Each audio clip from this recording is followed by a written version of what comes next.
Sea of Sri Lanka වැඩසටහනින් අපි ලංකාවේ විවිධ ප්‍රදේශවලට ගිහිල්ලා එහි තියෙන මුහුදේ කිඳා බැහැලා එහි තියෙන අසිරිය අපි ඕගලන්ට ගෙනල්ලා පෙන්වනවා. ඉතින් අද අපි ඇවිල්ලා ඉන්නේ ඒ වගේම වෙනස් ස්ථානයකට ලංකාවේ ගිනිකොන වෙරළකට අපි ඇවිල්ලා ඉන්නේ. අපි ඉන්නේ කිරින්දේ. ඉතින් කිරින්ද තියෙන්නේ අපි හැමෝම ආදරය කරන ලංකාවේ හදවත වගේ ලංකාවේ ස්වාභාවික සම්පත් වලින් අපිව පුදුම කරවන යාල වන රක්ෂකයා ළඟ. ඉතින් අපි අද කතා කරන්න යන්නේ යාල වන රක්ෂිතයට එහා තියෙන මුහුද ගැන. ඒ වගේම ඕගොල්ලන් යාල බලන්න යනකොට ඕගොල්ලන් සමාජයට මුහුද දෙසට බලද්දී ඕගොල්ලන් දකින්න ඇති දුර ඈත මුහුද බැලුවොත් ප්‍රදීපාගාරයක් කිලෝමීටර් 15ක් 17ක් විතර ඈතින් තියෙන ප්‍රදීපාගාරයක් දිස්වෙන්න පුළුවන්. ඉතින් අපි කිරින්දට අද ඇවිල්ලා ඉන්නේ ඒ ප්‍රදීපාගාරයේ ගාවට ගිහිල්ලා එහි කිඳා බහැලා යාල වනරක්ෂිතෙන් එහා තියෙන මුහුදේ තියෙන සුන්දර ලෝකය ගැන ඕගලන්ට පෙන්වන්න. ඒ වගේම මේ මුහුදේ තියෙන ඓතිහාසික වටිනාකම මොකද ඉතිහාසය ගත්තම සේද මාවත ගැන කතා කරද්දී කිරින්ද මුහුද ඉතා වැදගත් ස්ථානයක් ගන්නවා. ඒකට හේතුව තමයි අවුරුදු 100 ගණනකට පෙර වෙළඳාම් කිරීමට මුහුද නැව් ගිහිල්ලා තියෙන්නේ මේ කිරින්ද මුහුද හරහා. ලංකාව වටේ කිරින්ද මුහුද හරහා බටහිර සිට නැගෙනහිර දිස තමයි ගිහිල්ලා තියෙන්නේ. ඉතින් ඒ සේද මාවත ඉතා වැදගත් ස්ථානයක් වෙනවා අපි මේ කියන ප්‍රදීපාගාරයේ තියෙන තැනක්. ඉතින් අපි කිරින්ද මුහුදේ කිඳා බැහැලා එහි තියෙන ලස්සන ගැන අපි කතා කරනවත් එක්කම අපි එහි තියෙන ඓතිහාසික වටිනාකම ඒත් එක්කම මේ කිරින්ද මුහුදේ තියෙන නිදන් ගැන කතාවක්. ඉතින් අපි මේ දේ අද වැඩසටහනින් අපි පෙන්වන්න ඒ වගේම ඒ ගැන කතා කරන්න අපි බලාපොරොත්තු වෙනවා. ඉතින් මේකට මම අද සම්බන්ධ වෙලා ඉන්නේ ශ්‍රී ලංකා නාවික හමුදාවත් එක්ක. ඉතින් ශ්‍රී ලංකා නාවික හමුදාවත් එක්ක තමයි අපි ගිහිල්ලා මේ ප්‍රදීපාගාරයේ ගාපි ගිහිල්ලා කිමිදීම් කටයුතු කරන්නේ. ඉතින් ශ්‍රී ලංකා නාවික හමුදාවත් ලංකාවේ මුහුද රැකගන්න ලොකු සේවයක් කරනවා. අපි ගොඩක් වෙලාවට මේ සම්බන්ධයෙන් අපි දැනුවත් වෙනවා අඩුයි. ඉතින් අපි මේ දේ සම්බන්ධයෙන් අපි කතා බහ කරන්න මේ වැඩසටහනේ බලාපොරොත්තු වෙනවා.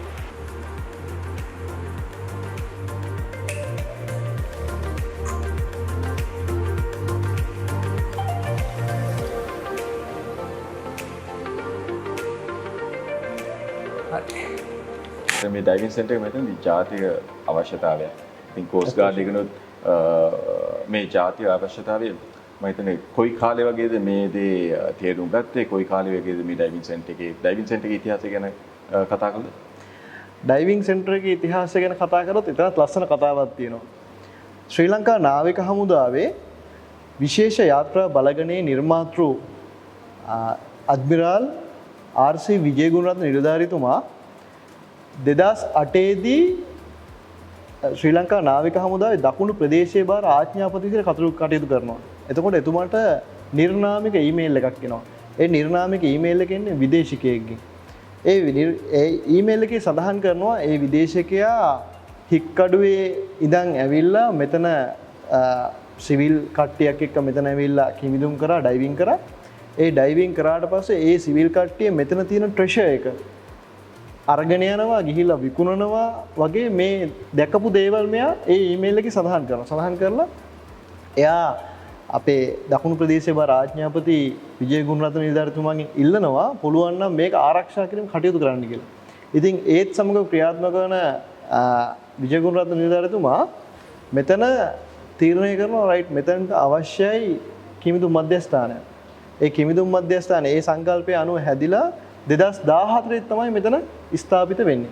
ඉතින් එතකන් මේක විවිධ ආකාරයෙන් රැකබලී ගැනීමේ කටයුතු නාවික හමුදාව මගින් සිදු කරනවා.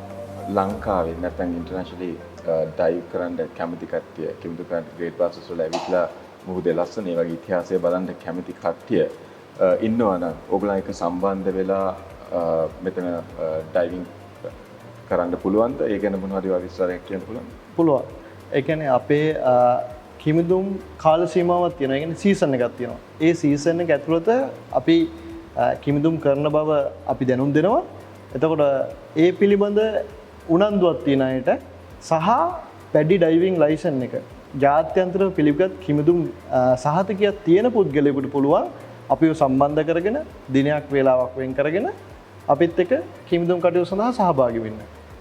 මම හිතන්නේ නවල් අපි කියන්නේ කෝස් ගාඩ් එකයි මාලිමා ඩයිවිං සෙන්ටර් එකයි වගේ කිරින්ද අවට මුහුදේ මේ දේවල් ආරක්ෂා කරන්න ඒ වගේම මේ මුහුදට කරන සේවය ගැන අපි කතා කරා. ඉතින් ඒ වුණාට මම හිතන්නේ මේක සමාජය ගොඩක් දන්නේ නාවික හමුදාව එතකොට කෝස්ට් ගාඩ් එක මේ කරන සේවාවන් මම හිතන්නේ දැන ගැනීම පොඩක් අඩුයි. ඉතින් මේ ඩයිව් සෙන්ටර් එකයි ග්‍රේට් බාසස් අවට කරන කර්තව්‍යයට අමතරව නාවික හමුදාවත් එතකොට කෝස්ට් ගාඩ් එකත් ලංකාව වටේ තියෙන මුහුද කරන සේවය ගැන තව පොඩි පැහැදිලි කිරීමක් කරන්න පුළුවන්. ඇත්තටම සන්තෝෂ් දැන් අපි ඇත්තටම ඉන්නේ වෙරළ ආරක්ෂා දෙපාර්තමේන්තුවට අයත් වෙරළ ආරක්ෂා ස්ථානයේ කිරින්ද කියන ආයතනය. ඉතින් මෙතනින් තමයි මේ කිරින්ද මුහුදේ තියෙන ඉදිරියේ තියෙන සියලුම මෙහෙයුම් සිදුවන්නේ. ඉතින් අපි නිරන්තරයෙන් අපගේ තියෙන යාත්‍රා උපයෝගී කරගෙන කිමිදුම් කිරීමට යනවා. ඒ වගේම මුර සංචාර මෙතන දියත් කරනවා. ඒ වෙරළ ආරක්ෂක දෙපාර්තමේන්තුව. ඊට අමතරව නාවික හමුදාව ගැන කිව්වොත් වෙරළ ආරක්ෂක දෙපාර්තමේන්තුව සහ නාවික හමුදාව එක්ව විවිධ මෙහෙයුම් ක්‍රියාත්මක කරනවා.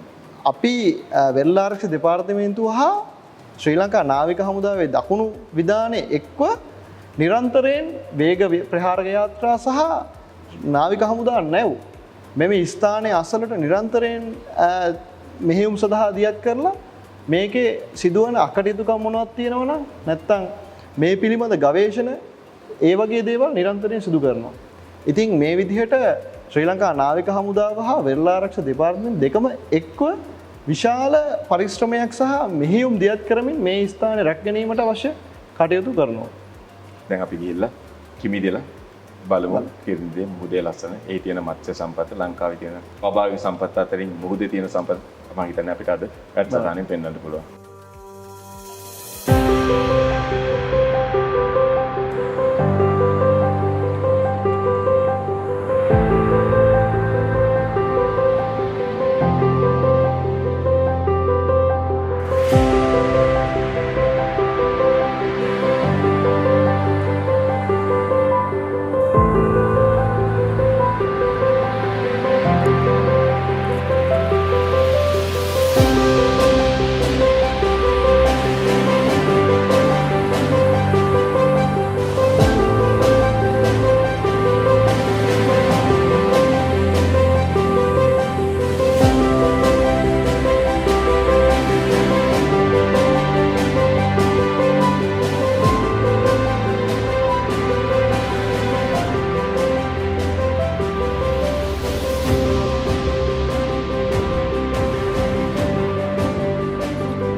අපි මෙතන ප්‍රදීපාගාරය ඉංග්‍රීසියෙන් ග්‍රේට් බාසස් ලයිට් හවුස් කියලා හැඳින්වුවාට සිංහලෙන් ගොඩක් කට්ටිය මහා රාවණ ප්‍රදීපාගාරය කියලත් හඳුන්වනවා. මේ ස්ථානයේ කිමිදුම් කරන්න හැකියාව තියෙන්නේ අවුරුද්දෙන් ඉතාම සුළු කාල පරිච්ඡේදයකයි. බොහෝ විට ඒ කාල පරිච්ඡේදය මාර්තු අග සිට අප්‍රේල් අග පමණක් වනවා.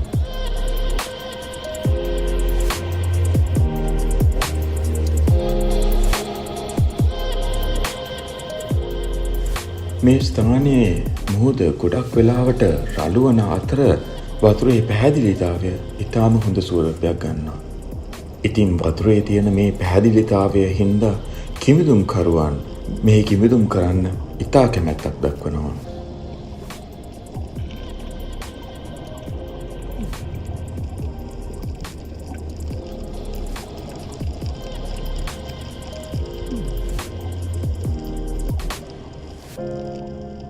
සිල්වර් කොයින් රෙක් කියලා අපි මේ අද හඳුන්වන මේ නිදානයක් තිබිච්ච නැවේ ඉතුරු වෙලා තියෙන්නේ ලෝහ වලින් හදපු කොටස් විතරයි. ඉතින් අත අපිට මෙතන කිමිදිලා දැක ගන්නට පුළුවන් වුණේ මේ නැවේ තිබිට නැංගුරම් ඒ වගේම තනින් තන විසිරලා තියෙන කාලතුහක්කු කීපයක්. මේ නැව මේ ගල්පරයේ හැප්පිලා විනාශ වෙලා තියෙන්නේ 1702 වර්ෂයේ. ඉතින් අදට මේ ගිලාපත් වෙච්ච නැවේ කෑලි අවුරුදු 320කට වඩා කාලයක් මුහුදේ වතුර යට තිබිලා තියෙනවා. මේ හේතුවෙන් එදා ලී වලින් හදපු මේ නැවේ ලී වලින් හදපු කිසිම කොටසක් අද ඉතුරු වෙලා නැහැ.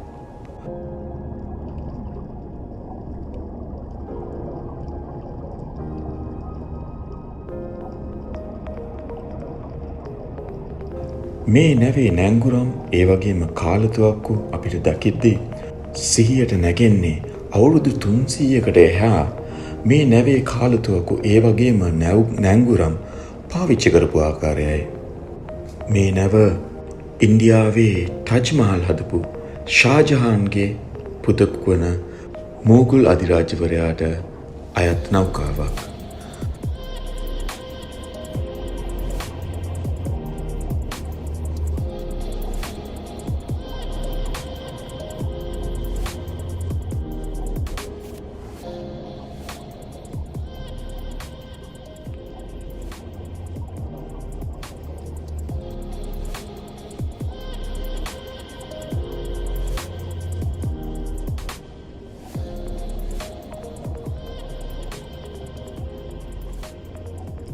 අපි නාවික හමුදා කිමිදුම්කරුවන්ගේ සහයෝගය ඇතිව මේ නැවේ තැනින් තැන විසිරලා තියෙන සුන්බුන් අපි අධීක්ෂණය කරන්න ගත්තා.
මේ නැව කිරුණට පස්සේ පළමුවලට හොයාගෙන තියෙන්නේ 1961 වර්ෂයේ මයික් විල්සන් සහ සර් ආතර් සී ක්ලාක් මහතුරුන් කිමිදුම් කරන අවස්ථාවක. ඒ වෙනකොට මේ නැවෙන් හම්බුණු රිදී කාසි ඒ වගේම වටිනා කියන පුරාවිද්‍යා වස්තු ගොඩක් අද ලංකාවේ දකින්නට හම්බෙන්නේ නැහැ. ඒකට හේතුව 1960 ගණන් වල මේ වාගේ සම්පත් ආරක්ෂා කිරීමේ පියවරවල් හෝ නීති ඒ කාලේදී සම්පාදනය කරලා තිබුණු නැති හින්දායි. මේ නැවේ සොයා ගැනීම 1960 ගණන් වල ඉඳන් මුළු ලෝකෙම ප්‍රචලිත වෙච්ච කතාවක්. මේ හේතුවෙන් ජාත්‍යන්තරයේ බොහෝ විදේශිකයන් මෙම ස්ථානයට ඇවිල්ලා කිමිදුම් කරලා මේ ඓතිහාසික නෞකාව නරඹන්න කටයුතු කරලා තියෙනවා. ඒත් එක්කම මේ නෞකාව සම්බන්ධයෙන් රන්මුතු දුව කියන ප්‍රචලිත සිංහල චිත්‍රපටයේද සඳහන් වෙලා තියෙනවා.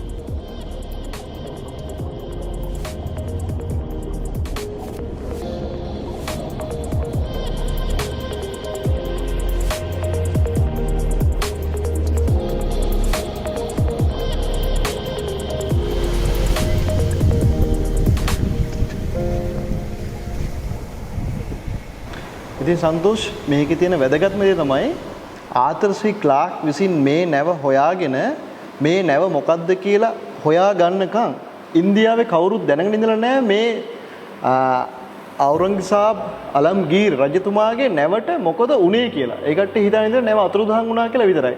නමුත් මේ හොයාගත්ත විස්තරෙත් එක්ක ඒ කට්ටිය දැනගෙන තියෙනවා අන්තිමට නැව ගිල්ලා තියෙන්නේ ලංකාවේ මේ ග්‍රේට් බාසස් රීෆ් එකේ වැදිලා කියන එක හොයාගෙන තියෙනවා.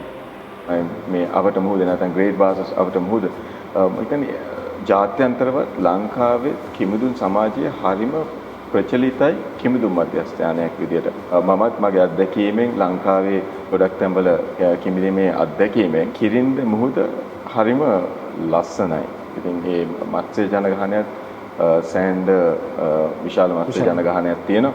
ඉතින් මම හිතන්නේ කිරින්ද මාලිමා ඩයිවිං සෙන්ටර් එකේ මම හිතන්නේ ලොකු සේවයක් තියෙනවා මේ දේවල් ආරක්ෂා කරන්න. ඉතින් නාමල අපි කිව්වොත් මොකද්ද මේ ඩයිවිං සෙන්ටර් එකෙන් මේ ග්‍රේට් බාසස් එකත් එක්ක තියෙන සම්බන්ධය ඒ කරන කාර්යය ගැන විස්තර කරන්න පුළුවන්. ඉතින් වෙරළ ආරක්ෂා දෙපාර්තමේන්තුව විතරක් මෙතන තිබිලා මදි මොකද මේ කිමිදුම් ස්ථානයක්. ඉතින් ඒ සඳහා තමයි මෙතනට මාලිමා කිමිදුම් මධ්‍යස්ථානය පිහිටවලා තියෙන්නේ. ඉතින් මාලිමා කිමිදුම් මධ්‍යස්ථානයේ පිහිටලා තියෙනවා කියන්නේ අපිට නිරන්තරයෙන් මෙතන ඉන්න කිමිදුම් නාවිකයන් නිරන්තරයෙන් මෙතන ගිහිලා කිමිදුම් කරනවා. ඒ වගේම අපි මෙතන කිමිදුම් කරන කට්ටිය පිළිබඳ නිරන්තරයෙන් අවධානයෙන් ඉන්නවා. තවත් මෙතනට කවුරු හරි ඇවිල්ලා අපිට පිටින් කිමිදුම් කරනවා නම් ඒ කට්ටිය වෙරළ ආරක්ෂා දෙපාර්තමේන්තුව දැනුවත් කරලා අපගේ අවසරය සහ අධීක්ෂණය යටතේ පමණයි වුන්ට කිමිදුම් කරන්න පුළුවන්. ඒ මොකද මෙතන අපි ආරක්ෂා කරගන්න ඕනේ. ඒ වගේම මෙතනට අපි කිමිදුම් කරන්න කැමති කට්ටිය, ඒ කියන්නේ අපි පැඩි ලයිසන් එක බලලා ඒ කට්ටිය කිමිදුම් කරන්න පුළුවන් අය නම් දෙස් විදෙස් ඕනෑම එක්කෙනෙක් අපි අපේ අධීක්ෂණය යටතේ ඒ කට්ටියව එතනට එක්ක ගිහිල්ලා කිමිදුම් කිරීමේ අවස්ථාව ලබා දෙනවා. ඉතින් ඒක තමයි අපගේ මූලික රාජකාරිය. Right. Thank you.